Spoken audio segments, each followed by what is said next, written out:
നാട്ടുകൾ വിഷന്റെ news at 7 വാർത്തകളിലേക്ക് ഏവർക്കും സ്വാഗതം. പ്രാദേശിക വാർത്തകൾ ചുരുക്കത്തിൽ. കൂമഞ്ചിറയിൽ നടന്ന കോർണർ PTA യോഗത്തിൻ്റെ വിവിധ ദൃശ്യങ്ങൾ. അധ്യാപകരും രക്ഷിതാക്കളും തമ്മിലുള്ള ബന്ധം കൂടുതൽ ഊട്ടിയുറപ്പിക്കുന്നതിനും കുട്ടികളുടെ പഠന നിലവാരത്തെക്കുറിച്ച് രക്ഷിതാക്കളിൽ ബോധവൽക്കരണം നടത്താൻ വേണ്ടിയാണ് കോർണർ PTA സംഘടിപ്പിച്ചത്. PTA സംഗമത്തിൽ ജനപ്രതിനിധികളും രക്ഷിതാക്കളും അധ്യാപകരും വിദ്യാർത്ഥികളും പങ്കെടുത്തു. ഞങ്ങളുടെ ഈ ചടങ്ങിൽ എത്തിയതിൽ അവരെ അഭിനന്ദിക്കുകയാണ്. ഒപ്പം എന്ത് രസാ ഇതിലിങ്ങനെ തുള്ളി കളിക്കാൻ തോന്നുക. കാലം തെറ്റി പെയ്യുന്ന മഴയാ. ഇതിനി തോരുമെന്ന് തോന്നണില്ല. ഈ ലോകം ഇവിടെ തീരും. ഇനിയൊരു ജീവിതമില്ല. സുഹൃത്തുക്കളെ, കേരള നാട് ദുരിതം മറന്നിട്ടില്ല. ആ ഓർമ്മകളിൽ നിന്ന് ഒരൽപ്പം ഞാൻ നിങ്ങളുമായി പങ്കുവെക്കുന്നു. എൻ്റെ ഏകാഭിനയത്തിലേക്ക് എല്ലാവരെയും സ്വാഗതം ചെയ്യുന്നു. ഓ എൻ്റെ രമണി, എന്തു തണുപ്പാ, ഉള്ളങ്ങനെ കൊടയ്യ, പകലെന്നില്ലാതെ മഴങ്ങനെ പെയ്താ എന്താ ചെയ്യാ? എന്തു ചെയ്യാനാ? വെള്ളം ഒന്ന് ഇറങ്ങിയിട്ട് വേണം വീട് വരെ ഒന്ന് പോയി നോക്കാൻ. ആടിനെയും കോഴികളെയും ഒക്കെ അവിടെ ഇട്ടേച്ച് പോന്നതല്ലേ. അമ്മേ, വീട് വരെ പോകുകയാണെങ്കിൽ എൻ്റെ പുള്ളിക്കുട ഒന്നെടുക്കണേ. കുട വടിയാ, വീട് തന്നെ അവിടെ ഉണ്ടോന്ന് ആർക്കറിയാം? എന്താ അമ്മ ഇങ്ങനെ വിഷമിച്ചിരിക്കുന്നത്? ആയിഷ, എത്ര പറഞ്ഞിട്ടാന്നറിയോ സ്കൂൾ ഓർക്കുന്നതിന് മുന്നേ അച്ഛനൊരു കുട വാങ്ങി തന്നത്? അത് ചൂടാൻ ഞാൻ എത്ര മോഹിച്ചതാ. അമ്മ വീട്ടിലേക്ക് പോകുമ്പോൾ അതൊന്ന് എടുക്കാൻ പറഞ്ഞതിന് വഴക്ക് പറയാ. അതുണ്ടെങ്കിൽ നമുക്കൊക്കെ ഇവിടെ ഇറങ്ങി നടക്കാമല്ലോ. മഴയത്ത് ഇങ്ങനെ നടക്കാനും എനിക്കും മോഹമുണ്ട്, കുട ചൂടി സ്കൂളിലേക്ക് പോകാനൊക്കെ. പക്ഷേ ഇനി മഴ തൂർന്നാലും സ്കൂളിൽ പോകാൻ പറ്റുമെന്ന് എനിക്ക് തോന്നണില്ല. അതെന്താ ആയിഷ, മഴ തൂർന്നാ സ്കൂൾ ഓർക്കില്ലേ? കുട ചൂടിയില്ലെങ്കിലും നമുക്കൊരുമിച്ച് പോകാമല്ലോ. വീട്ടിൽ വെള്ളം കയറിയപ്പോ ബുക്കൊക്കെ നനഞ്ഞു. പുതിയ പുസ്തകങ്ങൾ തുറന്നു നോക്കിയിട്ട് കൊതി തീർന്നിട്ടില്ല. എത്ര പേജിലാന്നറിയോ നിറം നൽകാനുണ്ടായിരുന്നത്? ഒന്ന് നിർത്തിൻ്റെ കുട്ടികളെ, ഇതൊക്കെ ശരിയാവും. ജീവൻ തന്നെ തിരിച്ചിട്ടിയത് ഭാഗ്യം. ഓരോരുത്തും എത്ര എണ്ണ ചത്തുടങ്ങിയത്. അല്ല, ആ കുട്ടിയേതാ? കുറെ നേരമായാലും ഒറ്റയ്ക്കിരിക്കാൻ തുടങ്ങിയിട്ട്. ചേച്ചി, ഞാൻ ആ വടക്കേലെ ദാസന്റെ മോളാണ് ചേച്ചി. അവരൊക്കെ പറഞ്ഞപ്പോ ഞാൻ നിങ്ങളൊപ്പം വണ്ടി കയറി പോന്നതാ. എൻ്റെ അച്ഛനും അമ്മയും എവിടെയാ? എനിക്ക് അവരെ കാണണം. പോലീസ് അങ്ങള് പറയാ ഇനി ഒറ്റക്ക് വീട്ടിൽ പോകാൻ പറ്റില്ല എന്ന്. മോള് വിഷമിക്കണ്ട കേട്ടോ. അല്ല, അവരെവിടെ പോയതാ? വല്യച്ഛന്റെ വീട്ടില് വെള്ളം കയറിയിട്ട് സാധനങ്ങൾ എടുക്കാനെന്ന് പറഞ്ഞു പോയതാ. റബ്ബേ, ആ കുന്നുംപുറത്തേക്കാണോ പോയിക്കണത്? TV കണ്ടിലടക്കം പൊട്ടി ഒലിച്ച് പോണത്. അമ്മ, അച്ഛ, എനിക്ക് എൻ്റെ അമ്മയെ കാണണം. അമ്മ, അച്ഛ. എൻ്റെ പൊന്നു മോളെ, എൻ്റെ പൈതൽ കരയണ്ട. ആരില്ലെങ്കിലും എൻ്റെ ആയിഷാന്റെ പോലെ നമ്മൾ നോക്കും. മതമില്ല, ജാതിയില്ല, സ്നേഹം മാത്രം. ദുരിതകാലമുണ്ടെങ്കിൽ മാത്രമല്ല ഈ സഹിഷ്ണുത നിലനിൽക്കേണ്ടത്. ഇത് ഒരു ഓർമ്മപ്പെടുത്തലാണ്, പ്രളയം ബാക്കി വെച്ച ഓർമ്മപ്പെടുത്തൽ. നന്ദി, നമസ്കാരം. നമ്മുടെ പ്രദേശങ്ങളൊക്കെ ഉണ്ടായിരുന്നത് അടിസ്ഥാനപരമായി നമ്മുടെ പ്രദേശത്ത് ഒന്നും ഉണ്ടായിരുന്നില്ല. വീടുകളില്ല, റോഡുകളില്ല, കുടിവെള്ളങ്ങളില്ല. വിദ്യാഭ്യാസപരമായ ഒരു സമൂഹം ആ കാലത്ത് പഠിക്കാൻ കഴിയാത്തൊരു കാലഘട്ടത്തിലായിരുന്നു അന്ന് ജീവിച്ചിരുന്നത്. ഇന്ന് നമുക്കറിയാം, ഇങ്ങനെ ഒരു കോർണർ PTA വിളിക്കുമ്പോൾ നമ്മളെ ഒരു കുട്ടിയുടെ ഒരു കുട്ടി ഉണ്ടെങ്കിൽ ആ കുട്ടിയുടെ ഒരു രക്ഷിതാവ് ഇവിടെ പങ്കെടുത്തു എന്നത് ഒരു മഹാ അത്ഭുതമാണ്. കാരണം അറിയാം, നമുക്ക് ഈ കാലഘട്ടം ഈ ഭൂമിയിൽ ജീവിച്ചിരിക്കുമ്പോൾ നമുക്കറിയാം അനിവാര്യമാണ് വിദ്യാഭ്യാസം. ഇന്ന് നമ്മളെ 5 വയസ്സായൊരു കുട്ടിയുടെ കയ്യിൽ മൊബൈൽ കൊടുത്താൽ ആ കുട്ടി ഇന്ന് ലോകത്തെ ആ വിരലിൻ്റെ തുമ്പിലേക്ക് കൊണ്ടുവരാൻ പറ്റുന്ന അത്ര യുഗത്തിലാണ് ഇന്ന് നമ്മൾ ജീവിച്ചിരിക്കുന്നത്. അപ്പോൾ അനിവാര്യമാണ് വിദ്യാഭ്യാസം. വരാൻ പോകുന്ന ഒരു സമൂഹത്തെ നയിക്കണമെങ്കിൽ വിദ്യാഭ്യാസം അനിവാര്യമാണ് എന്ന ബോധ്യം നമ്മുടെ രക്ഷിതാക്കളിലുണ്ട്. നമ്മൾ ഇരിക്കുന്ന പല ആളുകളുടെയും ഭർത്താക്കന്മാരല്ലെങ്കിൽ വിദേശത്തായിരിക്കും, മറ്റ് ജോലികളിലായിരിക്കാം. പക്ഷേ അവരുടെ അമ്മമാരാണ് ഇവിടെ വന്നിട്ടുള്ളത്. ഏറ്റവും വലിയ വിദ്യാഭ്യാസം കൊടുക്കേണ്ടത് ആരാണ്?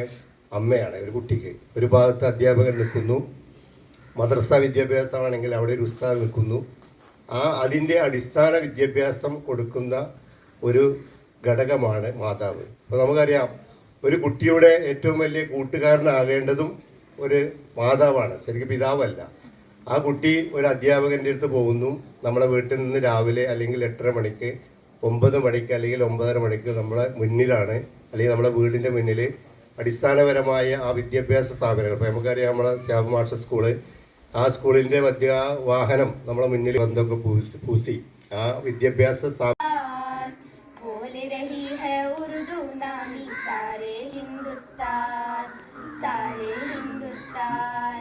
अपने सपने मन के दिल के धड़कन है ज़बान, बोल रही है उर्दू नामी सारे हिंदुस्तान, सारे हिंदुस्तान। उर्दू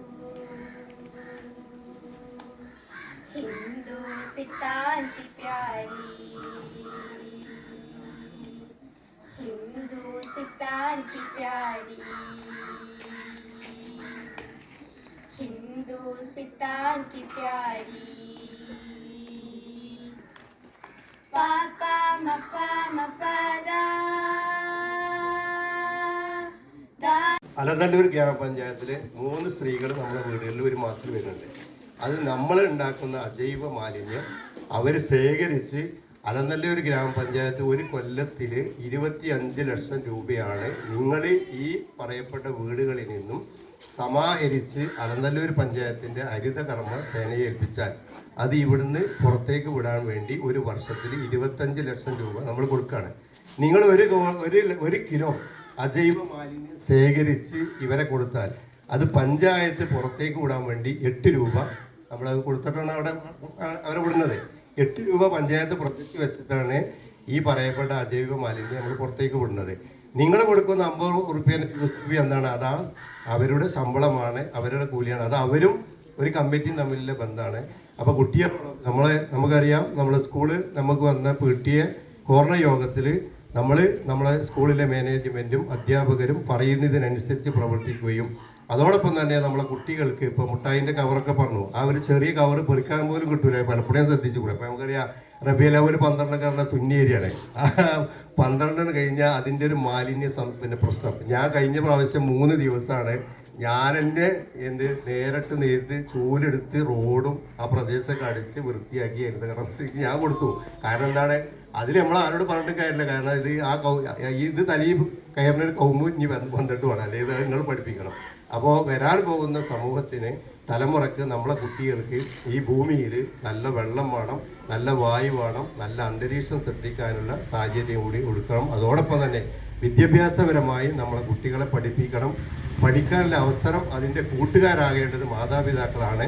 പ്രത്യേകിച്ച് മഴക്കുമരുന്ന് പോലെയുള്ള സംവിധാനങ്ങൾ ഇപ്പോൾ അറിയാം, 10 വയസ്സായ കുട്ടി 12 വയസ്സായ കുട്ടിയൊക്കെയാണ് MDMഉം നമ്മളെ ലഹരി സാധനങ്ങളൊക്കെ ഉപയോഗിക്കുന്ന ഒരു കാലഘട്ടത്തിൽ കൂടിയാണ് നമ്മൾ ജീവിക്കുന്നത്. നമ്മളെ കുട്ടികളുടെ കമ്പനി, നമ്മളെ കുട്ടികളുടെ കൂട്ടുകാരൻ മാതാവായിരിക്കണം, രക്ഷിതാവ് മാതാവായിരിക്കണം, അധ്യാപകൻ മാതാവായിരിക്കണം എന്ന് കൂടി ഉണർത്തിക്കൊണ്ട് വരാൻ പോകുന്ന നല്ലൊരു സമൂഹം, നല്ലൊരു തലമുറ നമ്മുടെ പ്രദേശങ്ങളിൽ ഉണ്ടാക്കാൻ വേണ്ടി നമ്മളെ CPUP സ്കൂളിൻ്റെ നേതൃത്വത്തിൽ നടത്തിയ ഈ PTA കോർണർ യോഗത്തിന് അലനല്ലൂർ പഞ്ചായത്ത് ഭരണസമിതിയുടെ എല്ലാവിധ അഭിവാദ്യങ്ങൾ അർപ്പിച്ചുകൊണ്ട് ഇതിനു വേണ്ടിയുള്ള എല്ലാ പിന്തുണകളും ഒരു ജനപ്രതിനിധി എന്ന നിലയിൽ എൻ്റെ ഭാഗത്തുണ്ടാകുമെന്ന് അറിയിച്ചുകൊണ്ട് യോഗം തുടങ്ങിയ അറിയിക്കുന്നു. നന്ദി, നമസ്കാരം. പിടിച്ചു വെക്കുമ്പോൾ രക്ഷിതാക്കളെ കംപ്ലൈൻറ്റ് വരുമ്പോൾ അപ്പം രക്ഷിതാക്കളോട് നമുക്ക് പറയാമെന്നുള്ള നിലയ്ക്ക് തന്നെ നമ്മൾ തീരുമാനം എടുത്തിരിക്കുന്നത്. അപ്പോൾ അതിന് എന്താ വെച്ചാൽ രക്ഷിതാക്കളുടെ പൂർണ്ണ സഹകരണം വേണം. അത് പറഞ്ഞ പോലെ വലിയൊരു വിപത്താണ് പ്ലാസ്റ്റിക്കിൽ നിന്ന് നമുക്ക് ഉണ്ടാവുന്നത്. അത് നമുക്ക് തടയണം. ഒന്നിച്ച് നിങ്ങളുടെ ഭാഗത്തു നിന്നുള്ള സഹകരണം വേണം. വീട്ടിലും ആ കുട്ടി വീട്ടിൽ കൊണ്ടുവരുന്ന സാധനങ്ങളാണെങ്കിലും നേരത്തെ പറഞ്ഞ പോലെ ഒരു തുണി കവർ കൊണ്ടുപോയിട്ട് വാങ്ങിക്കുന്ന സിസ്റ്റത്തിലേക്ക് നമ്മൾ എല്ലാവരും വരണം. എന്നാലേ ആ പ്ലാസ്റ്റിക്കിൻ്റെ ഇത് കുറക്കാൻ പറ്റുള്ളൂ. 1. 2, നമ്മുടെ PTA നിങ്ങൾ പരമാവധി രക്ഷിതാക്കൾ പങ്കെടുത്തിട്ടുണ്ട്. വളരെ സന്തോഷം. നമ്മുടെ HM, അതുപോലെ തന്നെ സ്കൂളിൻ്റെ മാനേജർ ശ്യാകുമാർ ഗ്രൂപ്പുകളിൽ കണ്ടിട്ടുണ്ടാവും. മലയാളം ഭാഷയുമായി ബന്ധപ്പെട്ട് ഒന്നുകിൽ എഴുതാനോ വായിക്കാനോ ഉള്ള കാര്യങ്ങൾ ചെയ്യുന്നുണ്ട്.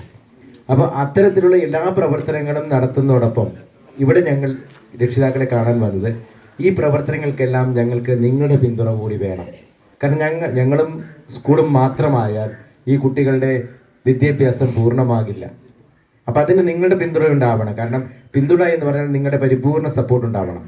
അപ്പോൾ കുട്ടികളെ ഏതൊക്കെ തരത്തിൽ ഞങ്ങൾ പിന്നിൽ നിന്ന് പ്രവർത്തിച്ച് മുന്നോട്ട് കൊണ്ടുപോകുന്നു അവിടെയെല്ലാം നിങ്ങളുടെ പിന്തുണ കൂടിയേ പറ്റുകയുള്ളൂ. അപ്പോൾ അതിനുകൂടി അത് ഉറപ്പാക്കുക എന്നതാണ് ഇത്തരം കോർണർ PTA കൊണ്ട് ഉദ്ദേശിക്കുന്നത്. പക്ഷേ മൊബൈൽ ഫോണാണ്. മൊബൈൽ ഫോൺ എന്ന് പറയുന്നത് നിങ്ങൾ കൊടുത്തിട്ടാണ്. ഫോൺ കൊടുക്കേണ്ട. ആർക്കും ഫോണുകൾ ദയവ് വിചാരിച്ച് ഫോൺ കൊടുക്കരുത്. നിങ്ങളും ആ സമയത്ത് ഉപയോഗിച്ചില്ല കുറച്ച് നേരം ഒരു കുഴപ്പവും പറ്റില്ല. നമ്മുടെ പഴയ ആളൊക്കെ ഇപ്പമാരോ ബുദ്ധിമുട്ടൊന്നും ഉണ്ടായിട്ടില്ല. എല്ലാ കാര്യങ്ങളും അവർ അറിഞ്ഞിരുന്നു, എല്ലാ ലോക വിവരങ്ങൾ അറിഞ്ഞിരുന്നു, പക്ഷേ അപകടങ്ങളൊന്നും പറ്റിയില്ല. പക്ഷെ ഇപ്പം നമുക്ക് ഒരു ഫോൺ അടുത്തില്ല, കുട്ടികൾക്ക് അതിനേക്കാൾ കൂടുതലാണ്. അതുകൊണ്ട് അത് കൊടുക്കരുത്. അത് നിർബന്ധ ഗ്രൂപ്പുകളിൽ ഒന്നും ഷെയർ ചെയ്യുന്നില്ല. ഇപ്പം ഞങ്ങൾ ഷെയർ ചെയ്യുകയാണെങ്കിൽ നിങ്ങൾക്ക് അറിയേണ്ട കാര്യങ്ങൾ ഇപ്പോൾ കോർണർ വിട്ടിട്ടുണ്ടാവും, അല്ലെങ്കിൽ നാളെ നടക്കുന്ന സ്കൂളിലെ മീറ്റിംഗ്, അല്ലെങ്കിൽ കുട്ടികൾക്ക് പ്രൈസ്. രക്ഷിതാക്കളെ, പ്രിയപ്പെട്ട കുട്ടികളെ, ഇത് നേരത്തെ സൂചിപ്പിച്ചതുപോലെ നമ്മളുടെ 6ാമത്തെ കോർണർ PTA ആണ്. ഇത്തരത്തിലുള്ള കോർണർ PTA-കൾക്ക് ഈ ഒരു കാലഘട്ടത്തിൽ വലിയ പ്രസക്തിയുണ്ട്. കാരണം കുട്ടികളുടെ മികവിനും വളർച്ചയ്ക്കും അവർ ശരിയായിട്ടുള്ള ഒരു നീക്കത്തിനുമൊക്കെ രക്ഷിതാക്കളും അധ്യാപകരുമായിട്ടുള്ള ഒരു തുറന്ന സംസാരവും ഒരാശയവിനിമയവും ഒരടുപ്പവും ഒക്കെ ഉണ്ടാവുന്ന ഉറപ്പുവരുത്തുന്നതാണ് ഇത്തരത്തിലുള്ള കോർണർ PTA-കൾ. ഈ ഒരു കാലഘട്ടത്തിൽ ഒത്തിരി ആശങ്കകൾ നമ്മളുടെയൊക്കെ രക്ഷിതാക്കളുടെയും അധ്യാപകരുടെയൊക്കെ മനസ്സിലുണ്ട്. അതിൽ പലതും ഇവിടെ പങ്കുവെക്കുകയുണ്ടായി. അതിലൊന്ന് പറയുന്നത് മൊബൈൽ ഫോണിൻ്റെ ഉപയോഗമാണ്. അതുപോലെ മാറ്റങ്ങൾ എല്ലാ കാലങ്ങളിലും ഉണ്ടാകുന്നുണ്ട്. അപ്പോൾ എല്ലാ മേഖലകളിലും മാറ്റം ഉണ്ടാകുമ്പം നമ്മുടെ ജീവിത രീതിയിലൊക്കെ മാറ്റങ്ങൾ വരുന്നുണ്ട്. പക്ഷേ ഏത് കാലങ്ങളായാലും എത്ര കാലങ്ങൾ കഴിഞ്ഞാലും മാറ്റമില്ലാതെ നിലകൊള്ളുന്ന ചില കാര്യങ്ങളുണ്ട്. അതിലൊന്നാണ് അമ്മയും കുട്ടിയും തമ്മിലുള്ള ബന്ധം. നേരത്തെ സൂചിപ്പിച്ചതുപോലെ ഒരു കുട്ടിയുടെ ശരിയായ വളർച്ചയ്ക്ക് ഏറ്റവും അധികം അവർക്ക് സപ്പോർട്ടീവായിട്ട് നിൽക്കാൻ പറ്റുന്നത് അവരുടെ അമ്മമാർക്ക് തന്നെയാണ്. കൂട്ടായിട്ടിരിക്കാൻ പറ്റുന്ന, അവരുടെ എല്ലാ കാര്യങ്ങളിലും അവരോടൊപ്പം നിൽക്കാൻ കഴിയുന്ന, ശക്തിയായിട്ട് ഊർജ്ജമായിട്ട് നിൽക്കാൻ കഴിയുന്നവരാണ് അമ്മമാർ.